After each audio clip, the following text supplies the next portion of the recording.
Action box వరకు బాగున్నాయి కానీ సినిమాలో కంటెంట్ అయితే ఏం లేదు. కంటెంట్ కంప్లీట్గా జీరో అసలు. అండ్ వాళ్ళు ఏదైతే సిస్టర్ సెంటిమెంట్ తీసుకున్నారో ఆ సెంటిమెంట్ సీన్స్ కూడా ఎక్కడా సరిగ్గా పడలేదు. వాళ్ళ రైటింగ్ కూడా కంప్లీట్గా జీరో రైటింగ్ అనిపించింది. దీనికంటే 100%. దీనికంటే రాబిన్ హుడ్ చాలా బెటర్ అనిపించింది. ఎందుకంటే అట్లీస్ట్ అందులో ఒక జోక్స్ అని ఉంటాయి ఇందులో, అది కూడా ఏం లేకుండా కంప్లీట్గా ఫ్లాట్ వెళ్ళిపోయింది. ఎక్కడ కూడా అంత స్టోరీ వైజ్ ఇంపాక్ట్ అయితే క్రియేట్ చేయలేకపోయింది.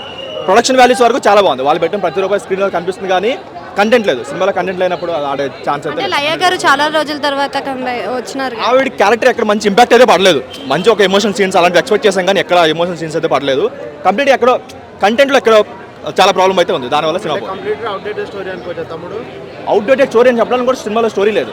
ఆల్రెడీ తెలిసిన స్టోరీయే, దాన్నే కొంచెం లాగారు, సర్వైవల్ లాగారు తప్ప ఎక్కడ కొత్తగా అనిపించలేదు. ఫ్రెష్ ఫీల్ ఎక్కడ రాలేదు. ఫస్ట్ 20 minutes చాలా బాగుంది, ఒక మంచి సినిమా చూస్తున్న ఫీల్ వచ్చింది కానీ తర్వాత మొత్తం కంప్లీట్గా ఫ్లాట్ అయిపోయింది. ఎక్కడైతే వాళ్ళు సర్వైవల్ అని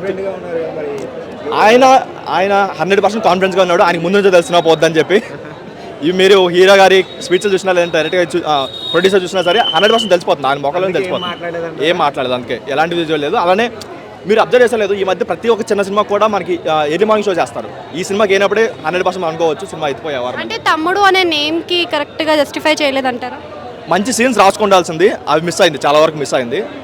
ఇంకొంచెం ఎమోషనల్గా రాసుకుంటే బాగా అనిపించింది కానీ లేదు. ఏదో అదే డైలాగ్ ఎందుకు నచ్చలేదు అంటారు? అంటే ఏం బాగాలేదు, కాన్సెప్టే బాగాలేదు అసలు. కాన్సెప్ట్ ఫస్ట్ 20 minutes చాలా బాగుంది. కాకపోతే కంటెంట్ విషయానికి వచ్చేసరికి ఎక్కడ ఒక హై మూమెంట్స్ కానీ లేదంటే ఒక మంచి ఎమోషనల్ సీన్స్ కానీ ఒక మంచి కన్వర్జేషన్ కానీ ఎక్కడ బిల్డ్ అవ్వలేదు.